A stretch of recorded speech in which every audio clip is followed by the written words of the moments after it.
My leg day went crazy. Welcome to Life in Delusion. I'm Q.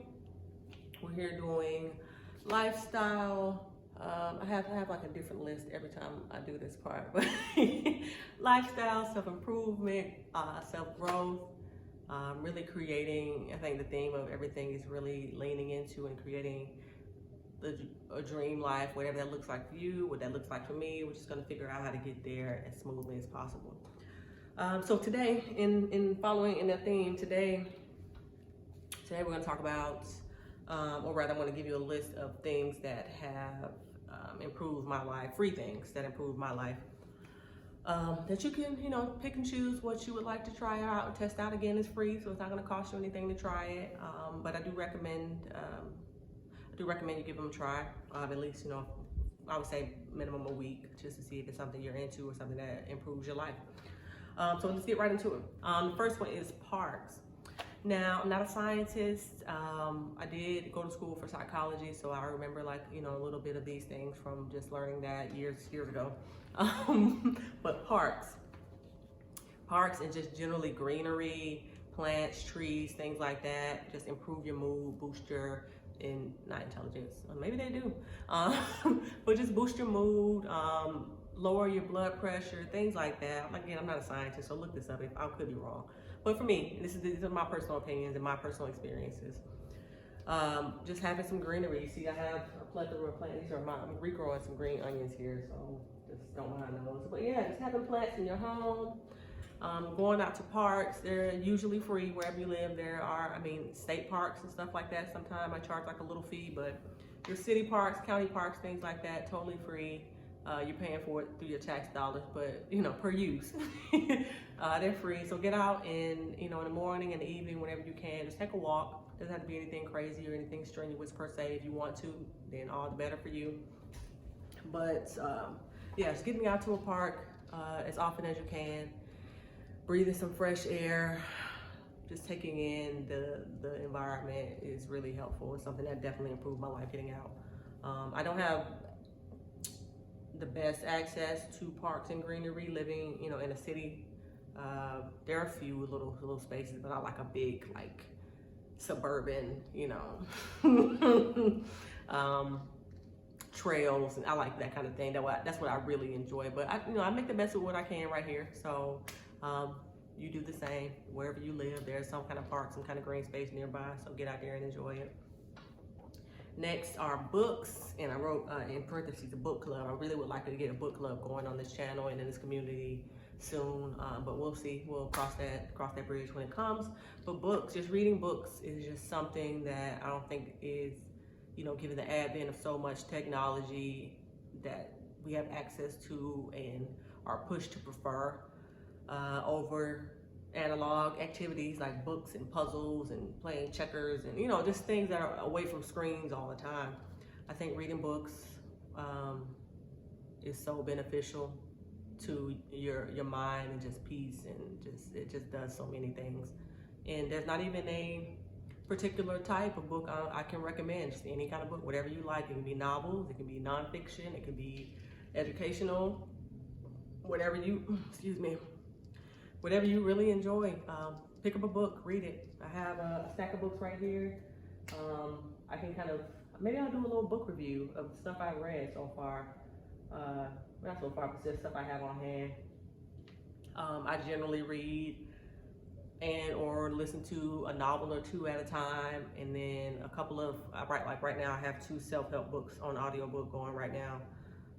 And I'm, kind of bouncing back between those, and it's really helpful to me. My brain right now doesn't want to consume, my mind, I can't really consume a lot of nonsense for whatever reason. I think just because I'm off that. I used to watch a lot of reality TV and, like I said, nonsense. Because it's really what's the point? Why do I need to watch Love and Hip Hop, Atlanta, Miami, New York, or Housewives or whatever? It's entertaining from time to time if I catch myself just off my square, but it's really not. It's really it's really cringy, honestly, that see these people acting like that. But anyway, books, read a book, pick up a book, read a book, go to your library. They're free there. Get a library card for your county or your city. That's a free way to get access. You don't even have to spend any money. Next would be podcasts. Something else I listen to and watch a lot of is podcasts. If you aren't, again, there's some people doing podcasts on any and everything. There's you have everything from, I need to stop spinning in this chair. You have everything from, like, I'm very interested in true crime and like interrogations and stuff like that. So I'll listen to those. Right now I'm kind of going down the rabbit hole of the Huberman Lab. If you're familiar with that, it's like it's science-based ways to improve and optimize your life. Like they'll talk about how to get better sleep, how to get the most out of your workouts, how to, you know, diets and supplements and growth mindset. It's just all kinds of stuff or topics that have science backed and science-based evidence to truly improve in those areas, and that's just like perfect for me. I love some factual I love some fact-based information. Even intermittent fasting, I've been kind of dabbling in that again. I did it years ago and I didn't really see the benefit of it, but I'm gonna give it another try maybe, and we'll see how it goes. But yeah, they talked about that and gave me some different perspectives on intermittent fasting. For instance, according to the science, doing 12 hours is kind of the sweet spot. Doing less, so saying you only eat in an 8-hour or 4-hour window, isn't really improving anything in the long run. Ultimately, it isn't any better than doing 4, 6, 8 hours, 10 hours isn't any better scientifically, or on the magnitude of your health and wellness. It isn't any better than doing 12. So, you know, people put that stress on, oh, I have to eat between, you know, 12 and 4 or whatever it is. You could eat between 12 and 12. If you eat between 4 and 4, it's not really going to make an improvement. But if it works for you, then that's all that matters. So yeah, listen to podcasts, find something you're interested in. They have, like, you know, girl chats and leveling up conversations, or just whatever you like. There's a podcast out there. You can type in any topic in the search box, it'll come up. You know, whatever you're looking for, it'll come up. Oh, there's a butterfly outside my window. Hey.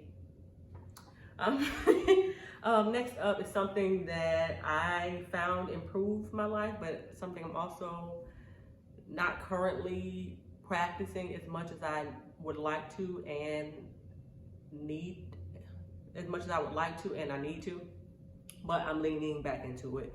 Meditation/yoga, and I put these two together because I feel like they kind of work in synchronicity with each other. You can do one or the other, but I feel like when I'm doing yoga, I'm meditating in a way. And when I'm meditating, I'm usually in some kind of stretching position, or, you know, whatever. Like I said, I feel like for me, they go hand in hand, but you can separate them out or put them together, whatever you like. One after the other, or vice versa. Meditation and yoga, it's just really, again, we live in such a busy, fast-paced world, and it's hard to slow down and just get into your head and in tune with yourself, and to just slow yourself down and just be still for a moment. I feel like in this world, and I know for me, I don't have a whole lot of, you know, I'm responsible for myself, and that's it. So I know most people, you know, or a lot of people, that's not the case. They have, you know, family members they have to take care of, whether they be kids or relatives or whatever. They have, you know, work to juggle or spouses to juggle. So really just carving out that time to just check in with yourself mentally and to just reset and breathe and calm down. That's so important for your health and well-being, I think. And there are thousands of variations of both meditation and yoga. So explore, find the one that fits you best, the one that fits your schedule best, the one that fits your needs the best, fits your lifestyle the best. And also I encourage you to incorporate those other people into it. If you find that to be something you desire, get your husband or your wife involved in it, get your kids involved in it. Meditation is great for kids. They're very overstimulated in this society as well. So getting them involved and calm down and just in tune with themselves at an early age, instead of having to figure this stuff out in their 20s and 30s and 60s, you know, like some people do. I think it's a great thing, and that's a great thing you can do to contribute to the betterment of our society, is having calm people grow into adults instead of having to calm down fully grown people who are just, out of control at a certain point. So yoga meditation is free. There's YouTube, there's I'm sure there's podcasts, so there's free access to it. And honestly, you don't even need anything to do either one of them if you don't want. I consider yoga just stretching. Just sit on, you find a mat or a rug or on your carpet and sit down, stretch, bend, hit a split, whatever whatever you would like to do. And then now you're doing some yoga. Meditation is just sitting in silence. You don't have to think of. I think the idea for most of them is you're not thinking about anything. So if you can just try to work your way there and not think, oh, what's for dinner, or do I need to go to the grocery store, or do I need to, do this and that, and what's tomorrow? You can just sit and just clear your mind throughout, once a day or however often you find yourself needing to do that.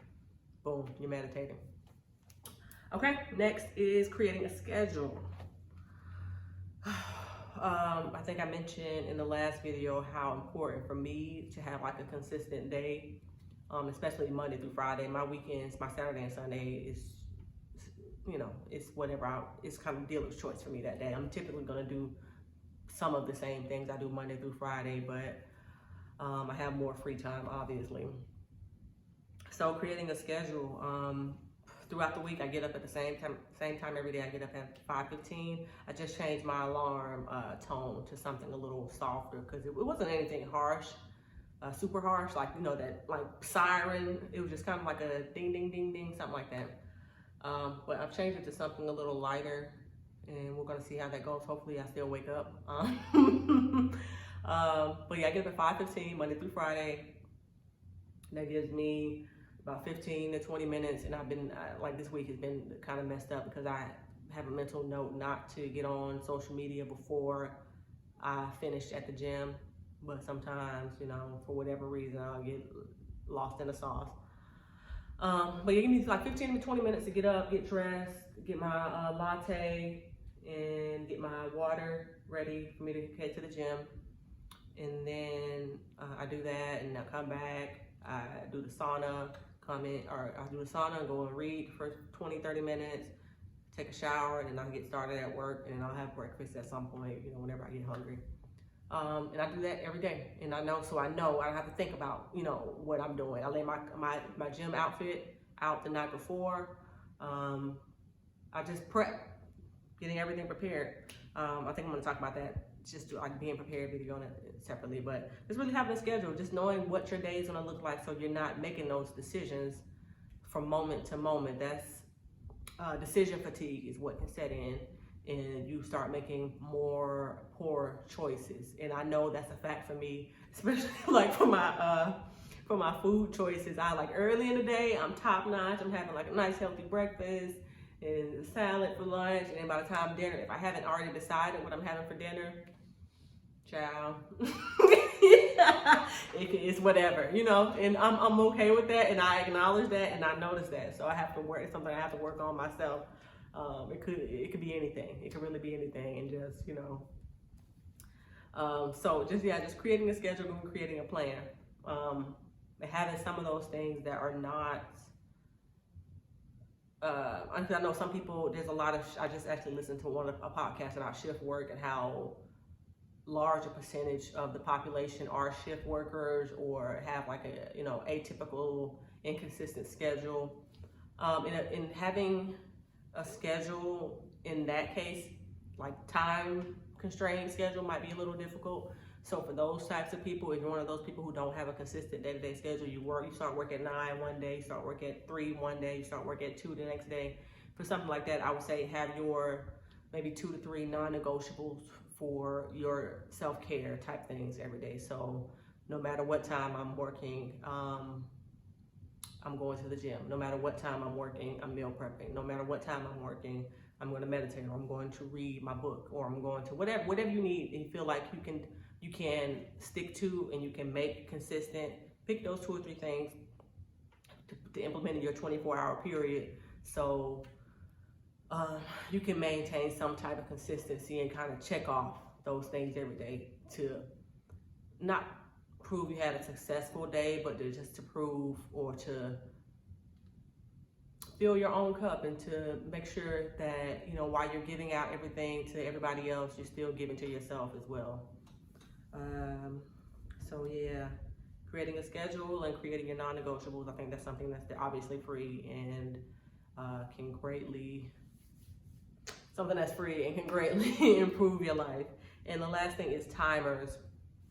I know there's people who have a hard time waking up in the morning, and that would, like, and they said like a timer to go off every 5 minutes. That would make me so mad.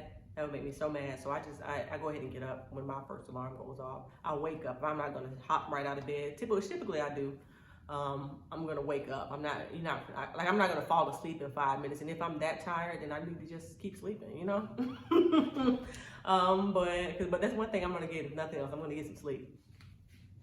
But setting timers, so like for instance, talking about my kind of morning schedule again, my wake up alarm goes off at 5:15, and I've been doing that probably over a month now. So I'm normally up anyway, like, you know, systemically awake. I might not be, I don't know how to describe these, what words I need to use. I'm not coherently, I'm not fully awake, but my body, I'm not in deep sleep anymore. Like my alarm doesn't jar me awake anymore. It's just kind of like, oh, okay, it's time.